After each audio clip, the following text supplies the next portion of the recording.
भगवान की जब कथा सुनते हैं तो मन में ये भाव आना चाहिए ना महाराज की एक बार वृंदावन चले जाए। जैसे हम कथा सुन रहे तो मन में भाव आना चाहिए ना, एक बार हम जरा ठाकुर जी को देख लें, एक बार जरा हम चलकर बद्री विशाल भगवान को देखें तो कैसे भाई उनकी बनाई हुई ये दुनिया की मूर्तियां जिनको देखकर हम आसक्त हो जाते हैं।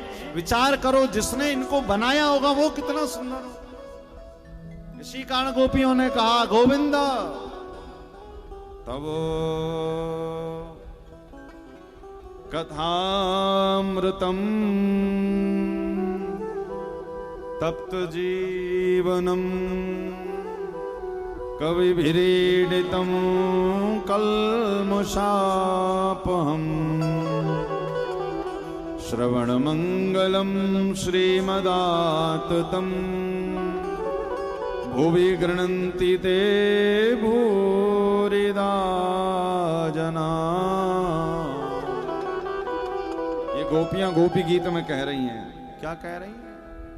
तब कथामृतम तप्त जीवनम कवि विरीडितम कल्मषापहम श्रवण मंगलम श्रीमदाततम। हे गोविंद, धन्य है वो लोग जो आपकी कथा को सुनकर, जैसे आप लोग भी देखो यहाँ पर जो कथा के यजमान परिवार है वो कथा का आयोजन करवाकर यूं समझो कथा का दान कर रहे हैं कि नहीं कर रहे? भाई आप लोग यहाँ इतने लोग बैठकर सुन रहे हो, इतने लोग टीवी पर भी सुन रहे हैं, इतने लोग मोबाइल में भी देख रहे हैं, इसका मतलब ये कथा दान हो रही है। और तुमने किसी को भोजन का दान किया, वो पेट में 24 घंटे रहता है, अगले दिन भूख लगती है।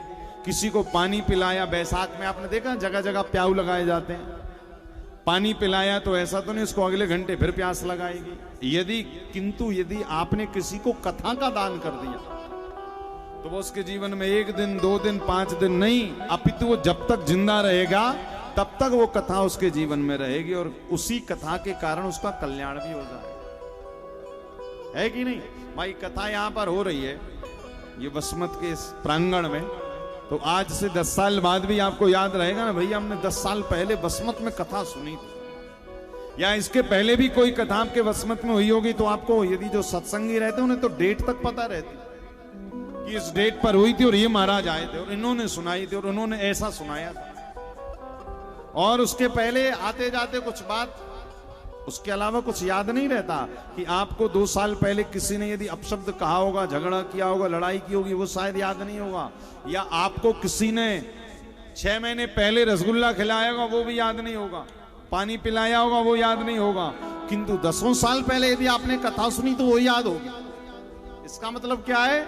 इसका मतलब कि सबसे बड़ा दान यदि कोई है तो वो कथा का दान है, चाहे सुनकर करें चाहे सुनाकर करें। इसी कारण गोपियां कह रही हैं, हे गोविंद, सबसे बड़ा धरती पर दानी यदि कोई है तो भूरिदा जना, जो आपकी कथा को सुना रहा है या सुन रहा है।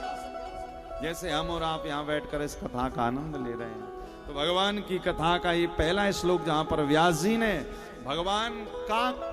भगवान की लीला बताई कि ठाकुर जी क्या क्या कर सकते हैं, तो ऐसे भगवान को केवल प्रणाम करना चाहिए। कैसे प्रणाम करना? मन से प्रणाम, नमन। इसी कारण देखो, प्रणाम करो दुनिया को और नमन करो परमात्मा को।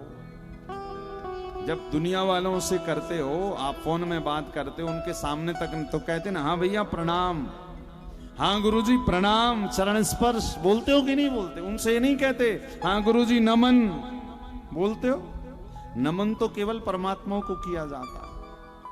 नमन का मतलब क्या है? ना मन। जब आपका मन आपके पास ना हो, आपका मन भगवान के पास चला जाए, उसी का नाम है नमन। यानी गोविंद, अब हमारा मन हमारे पास नहीं, अब हम बिना मन के हो गए। हमारा मन कहां गया? बोले हमारा मन आपके पास चला गया।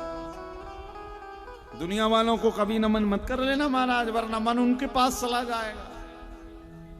और शरीर ले जाकर भगवान को दे भी दिया तो क्या मतलब? तो भागवत का ये पहला श्लोक, भागवत में आगे बड़ी सुंदर कथा है। भागवत के परम वक्ता सुखदेव स्वामी के जन्म की कथा है। इस दूसरे श्लोक में जो वेद व्यास जी ने लिखा है, क्या लिखा है कि यम प्रव्रजन्तमनुपेतमपेत कृत्यम द्वैपायनो विरह का तर आजुहाव।